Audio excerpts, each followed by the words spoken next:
Hello friends, स्वागत है आपका बाल विकास की 5वीं क्लास पियाजे, कोहलबर्ग एवं वाइगोस्की निर्माण और विवेचित परिप्रेक्ष्य। जीन पियाजे देखिए स्विट्जरलैंड के मनोवैज्ञानिक थे। जीन पियाजे स्विट्जरलैंड के थे। उन्होंने बताया कि बच्चा अपने वातावरण के साथ जो अंत्यक्रिया करता है उसी के परिणाम स्वरूप सीखता है। जीन पियाजे ने बुद्धि परीक्षण पर कार्य करते समय बालकों के संज्ञानात्मक विकास के सिद्धांत की अवधारणा प्रस्तुत की और उन्होंने बताया कि संज्ञानात्मक विकास से तात्पर्य चिंतन में गुणात्मक परिवर्तन से है तथा वह परिवर्तन पहले से उपस्थित संज्ञानात्मक संरचनाओं से अनुकूल द्वारा होता है। यह परिवर्तन और अपरिहार्य व अपरिवर्तनीय तथा जैव निर्धारित होता है। बालक अपने विश्व की ज्ञान रचना में स्कीमा का प्रयोग करता है। अच्छा, स्कीमा क्या है? स्कीमा से तात्पर्य ऐसी मानसिक संक्रिया तथा संज्ञानात्मक संक्रिया से संबंधित उस मानसिक संरचना से है जिसका सामान्यीकरण किया जा सकता है। पियाजे के अनुसार बच्चे द्वारा स्कीमा को संशोधित व समायोजित करने में दो प्रक्रियाओं की महत्वपूर्ण भूमिका होती है। पहली है आत्मसात्करण। अच्छा, आत्मसात्करण क्या है? आत्मसात्करण एक ऐसी प्रक्रिया है जिसमें बालक समस्या के समाधान के लिए पूर्व सीखी गई मानसिक क्रियाओं का सहारा लेता है। दूसरी है समायोजन। पहली क्या थी? आत्मसात्करण, और दूसरी है समायोजन। समायोजन क्या है? इस प्रक्रिया के अंतर्गत, समायोजन की प्रक्रिया के अंतर्गत बालक अपनी योजना, संप्रत्यय, व्यवहार आदि में परिवर्तन लाकर नए वातावरण के साथ अनुकूलन करता है, अर्थात स्कीमा को वातावरण के अनुसार समायोजित करता है। एक क्वेश्चन बनता है साम्य धारण। साम्य धारण किसे कहते हैं? साम्य धारण एक ऐसी प्रक्रिया है जिसके अंतर्गत बालक के सामने ऐसी परिस्थिति या समस्या आती है जिसका उसे कभी अनुभव नहीं हुआ, तो इससे उसमें एक तरह का संज्ञानात्मक असंतुलन उत्पन्न हो जाता है, जिसे दूर करने के लिए, उनमें संतुलन लाने के लिए बालक आत्मसात्करण तथा समायोजन की प्रक्रियाओं के मध्य एक संतुलन स्थापित करना आरंभ कर देता है। इस प्रक्रिया को साम्य धारण कहते हैं। साम्य धारण क्या हो गया? एक ऐसी प्रक्रिया जिसमें आत्मसात्करण तथा समायोजन की प्रक्रियाओं के मध्य एक संतुलन स्थापित करे, उसे साम्य धारण कहते हैं। पियाजे ने साम्य धारण का प्रयोग समझाने के लिए बच्चे द्वारा एक अवस्था से दूसरी अवस्था में पहुंचने की प्रक्रिया को समझाने हेतु प्रयुक्त किया है।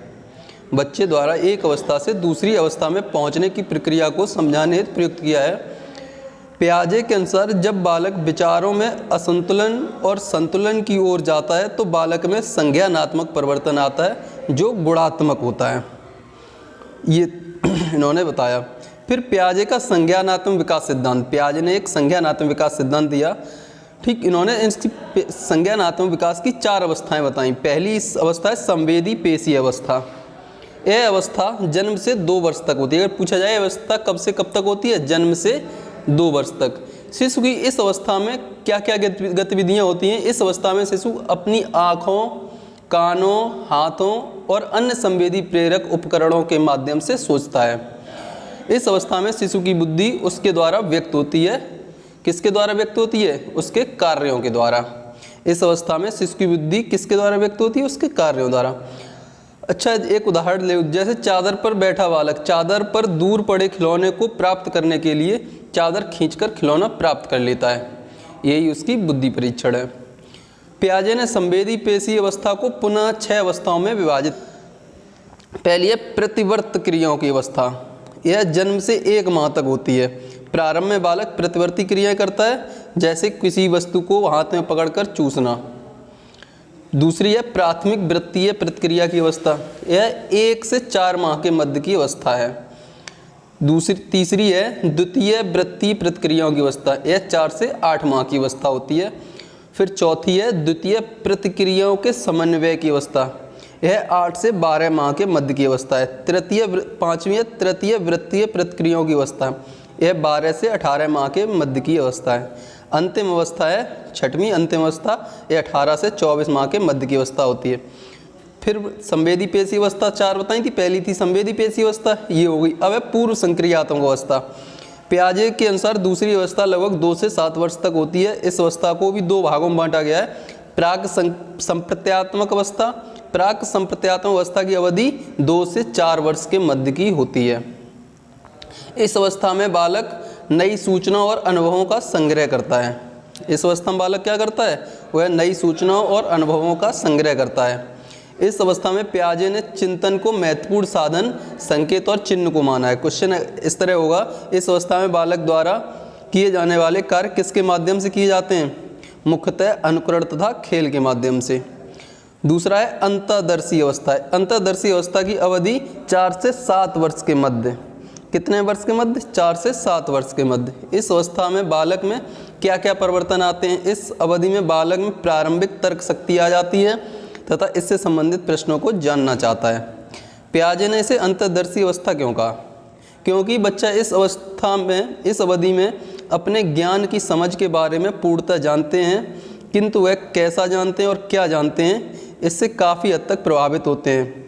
अर्थात वे बहुत सी बातें जानते हैं किंतु उनमें तर्क संगत चिंतन नहीं होता।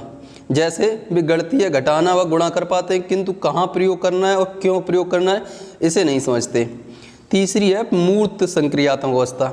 ये होती है 7 से 11 वर्ष के मध्य तक की। मूर्त संक्रियात्मक अवस्था की अवधि 7 से 11 वर्ष के मध्य होती है। इस अवस्था में परिवर्तन क्या क्या होते हैं? इस अवस्था में वह यह विश्वास करने लगता है कि लंबाई, भार तथा अंक आदि स्थिर रहते हैं। लंबाई, भार तथा अंक स्थिर रहते हैं। वह अनेक कार्यों की मानसिक प्रतिभा प्रस्तुत कर सकता है। वह किसी पूर्ण और अंश के संबंध में तर्क कर सकता है। ये है मूर्त संक्रियात्मक अवस्था। फिर है औपचारिक संक्रियात्मक अवस्था। औपचारिक संक्रियात्मक अवस्था की अवधि 11 से 15 वर्ष के मध्य होती है। इसमें क्या क्या परिवर्तन देखने को मिलते हैं? अच्छा, औपचारिक संक्रियात्मक की अवधि 11 से 15 वर्ष के मध्य। इस अवस्था में परिवर्तन क्या क्या होते हैं? इस अवस्था में बालक का चिंतन अधिक अमूर्त, अधिक क्रमबद्ध, लचीला और तार्किक हो जाता है। इस अवस्था में चिंतन की अमूर्त गुणवत्ता, मौखिक कथनी की समस्या हल करने की क्षमता देखी जा सकती है। ठीक, ये आपके चारों अवस्थाएं कंप्लीट हो गई। इसके बाद देखेंगे लॉरेंस कोहलबर्ग का सिद्धांत। लॉरेंस कोहलबर्ग अमेरिका के वैज्ञानिक थे। उन्होंने नैतिक न्याय को अपने अध्ययन के क्षेत्र के रूप में चुना। उन्होंने 10 से 16 वर्ष के बच्चों से प्राप्त तथ्यों का विश्लेषण करके इस सिद्धांत का प्रतिपादन किया। उनका सिद्धांत विभिन्न संस्कृतियों के सैकड़ों बच्चों पर संचालित करके उनके अध्ययन से प्राप्त निष्कर्षों के नैतिक विकास पर आधारित था। उनका मानना था कि बच्चे शिक्षण की प्रक्रिया द्वारा अपने माता पिता और बड़ों से नैतिक फैसले की समझ और विधि को ग्रहण करते हैं। कोहलबर्ग का यह भी मानना था कि बच्चे अपनी विकास की अवस्था में 3 स्तरों से गुजरकर अपनी नैतिक तार्किकता की योग्यता को विकसित कर पाते हैं। पहली है पूर्व रूढ़िगत नैतिक स्तर। यह अवस्था 4 से 10 वर्ष के मध्य होती है। इस अवस्था में नैतिक तर्कड़ा किस प्रकार से निर्धारित होती है? जैसे दूसरे लोगों के मानकों से। नैतिक तर्कड़ा जो है दूसरे लोगों के मानकों से, ना कि सही तथा गलत के अपने आंतरिकृत मानकों से। बच्चे यहाँ किसी भी प्रकार का अच्छा या बुरा किस आधार पर कहते हैं? उसके भौतिक परिणामों के आधार पर। इसके अंतर्गत भी 2 अवस्थाएं आती हैं। पहली है पूर्व रूढ़िगत नैतिक स्तर। यह अवस्था इसके अंतर्गत 2 अवस्थाएं आती हैं। दंड एवं आज्ञाकारिता उन्मुक्ता की अवस्था। इसमें क्या होता है कि प्रारंभ में बच्चे नैतिकता सजा के भय से नियंत्रित होती है। आरोप और सजा से बचने के लिए माता पिता और बड़ों की आज्ञा मानने की कोशिश करता है। फिर है साधनात्मक सापेक्षवादी उन्मुक्ता की अवस्था। इस अवस्था में बच्चे का नैतिक फैसला स्वयं के हित और विचारों पर आधारित होता है कि वापसी में वे दूसरे लोग उनके लिए क्या कर सकते हैं। यहाँ अदला बदली का भाव मजबूत होता है। फिर है नैतिकता का प्रारंभिक स्तर। यह अवस्था 10 से 13 साल के मध्य होती है। इस स्तर पर बालक दूसरों के मानकों को स्वयं में आंतरिकृत कर लेता है तथा उन मानकों के अनुसार सही या गलत का निर्णय करता है। इस स्तर पर बालक समझता है कि वे समस्त क्रियाएं सही हैं जिनसे दूसरों की मदद होती है। इस अवस्था में इसका अप्रेरण तीव्र होता है। इस अवस्था में बच्चों में स्वीकृत पाने तथा अस्वीकृत को दूर करने की अप्रेरण तीव्र होता है। फिर तीसरी है उत्तर रूढ़िगत नैतिकता का स्तर। उत्तर रूढ़िगत नैतिकता का स्तर 13 वर्ष से ऊपर की आयु तक रहता है।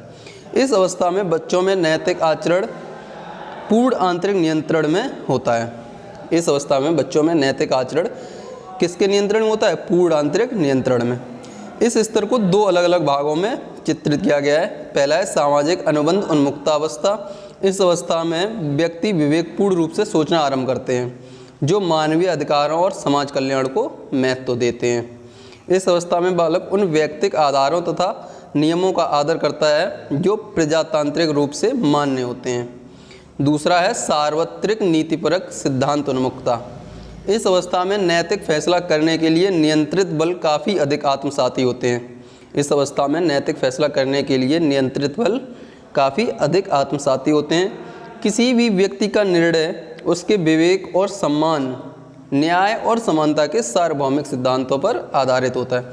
कोई भी व्यक्ति, कोई भी निर्णय उसके विवेक और सम्मान, न्याय और समानता के सार्वभौमिक सिद्धांतों पर आधारित होता है।